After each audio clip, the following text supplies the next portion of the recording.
رب اشرح لي صدري ويسر لي من أمري واحلل عقدة من لساني يفقهوا قولي.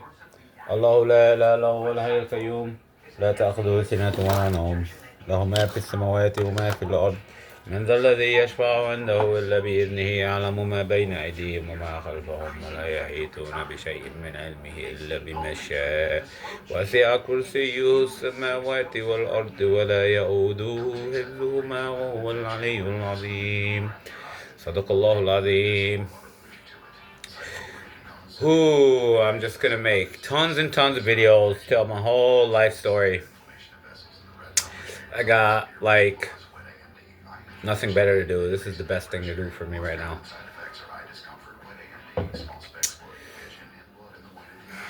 I talked a lot about character and life assassination attempts on me, and I negated mostly all of it, and I'm continuing to negate it right now by making videos, telling my whole story. So, what the heck was I going to talk about? I don't know. I don't know what I'm going to talk about. Heck no.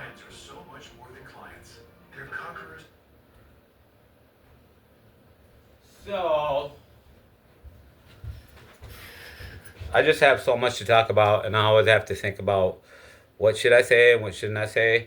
And that's why I told everybody on my last few videos I posted that I'm going to make all my videos psychoanalysis based, because I talked about how a lot of people's videos, when they make videos, I watch their videos as a form of psychoanalysis. I'm trying to understand, why does he do like that? Why does he do like this? Why is he saying it that way? Why is he saying it this way? There's a lot of psychology going on.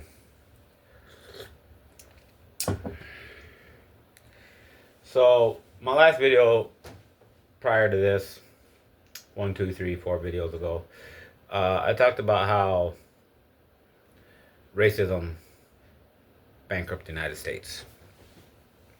And then what this video really is all about is the real path of racism of the United States, what it's actually always been. So, real simply, for everyone to understand, most of the slaves and most of the Native Americans were Islamic faith. So we gotta think about the story the right way.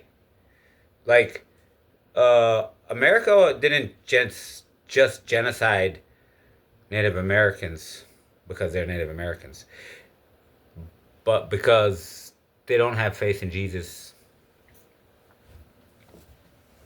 So they're just deemed no good.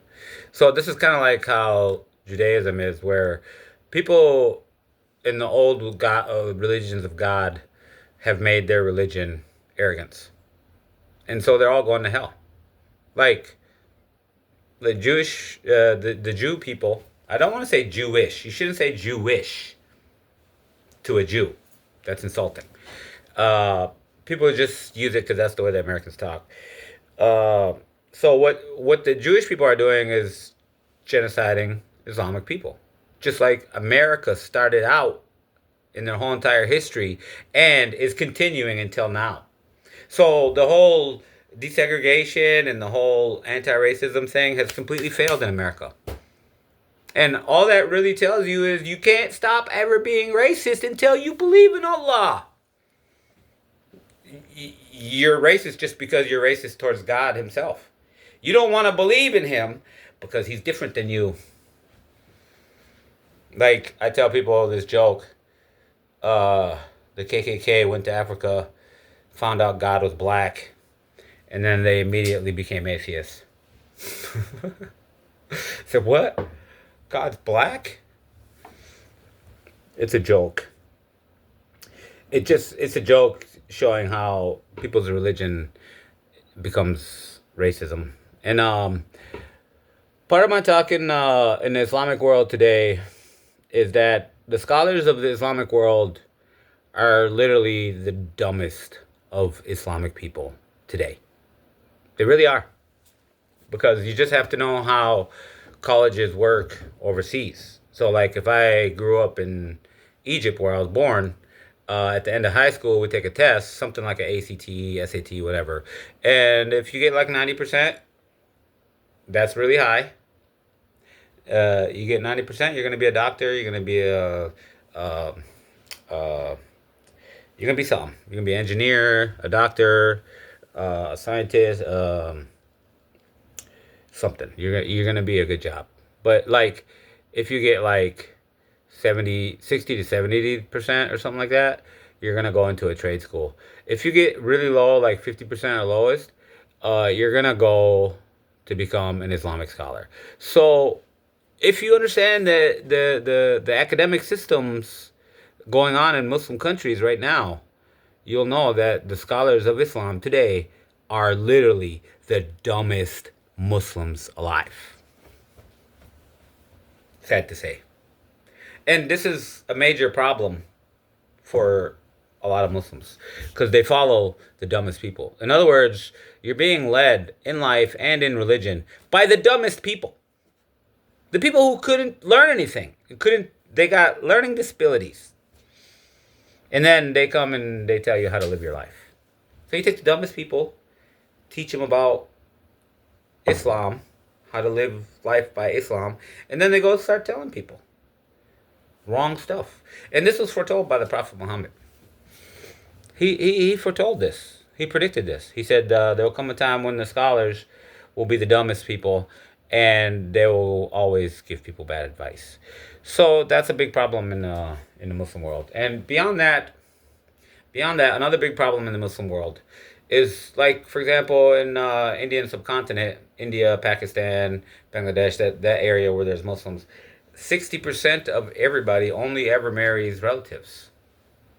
They only ever marry cousins. Now, when you marry cousins, it's allowed in Islam under certain circumstances, but it's not recommended. It's not preferred. And there's a warning about like health problems that can come from it.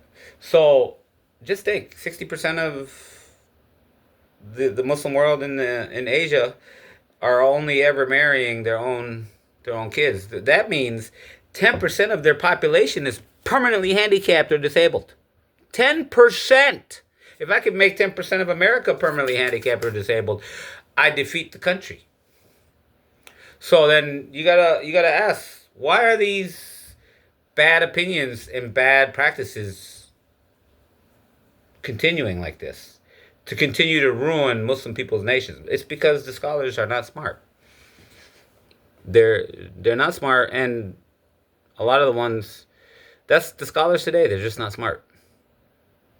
Like for example, there's something called a Sheikh al Hadith. It's that means that's a scholar of a hadith, a scholar of the sayings of the Prophet Muhammad, and he'll memorize like 300,000, 500,000, or even a million sayings. He'll have them all memorized for his whole life, and he's a scholar, and he figures out what's right and what's not right. And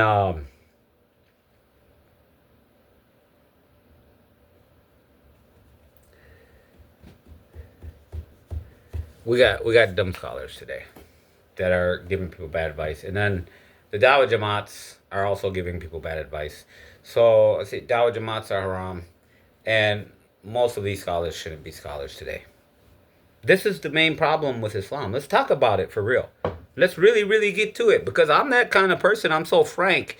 I tell people I'm hard to talk to just like the angels are hard to talk to. I'm too serious. All I ever talk about is serious stuff. So, because I tried to explain to people that angels are really hard to talk to. For me, who is a lot like them. They like me so much more than everybody because it's a long story. Because I was their friend before we were humans. And I used to read Quran to them all the time. I used to memorize it and read it. And that's why I memorized half the whole entire Quran before I could even talk Arabic. And I'm considered the only Arab person to ever do this. Like, it's an impossibility. So, like my last videos, I said it's called miracles. Evidence of my miracles. That's the video right before this. And I said that these miracles that I experienced, that I tell people about, that are hard to believe, they have to exist if I am a saint. They have to exist. This is according to Islamic teachings of the Prophet Muhammad sallallahu alaihi wasallam. He said the awliya, the saints, are visible by their miracles happening to them. So I tell people a lot of miracles. I tell people like $100 billion has been spent trying to character attack and life attack me, and it all failed. And people, anybody who's smart will be like, "That sounds ridiculous. What are you talking about?"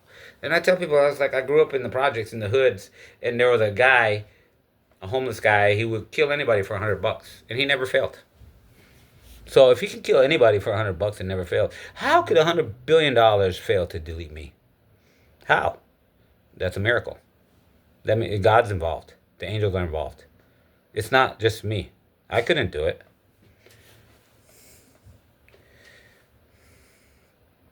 And I've talked about what angels have done. Like a crew of people, 4 people, street people. They came to my house with weapons, trying to knock, to try to get me to open the door and then stab me to death. Uh, what happened was, it's another miracle. Phone rings. One person answers. Is talking for a little bit. This is before they start knocking and start trying to break in. And then all of a sudden he's like, "Oh my God, everybody died." Like, his whole family died. Everybody who knows. I don't know how he died. But like, "Oh my God, we gotta go." And then he just goes. All 4 of them just leave. So, anybody who wants to understand what happened there, the archangels killed his whole entire family. That's what they do.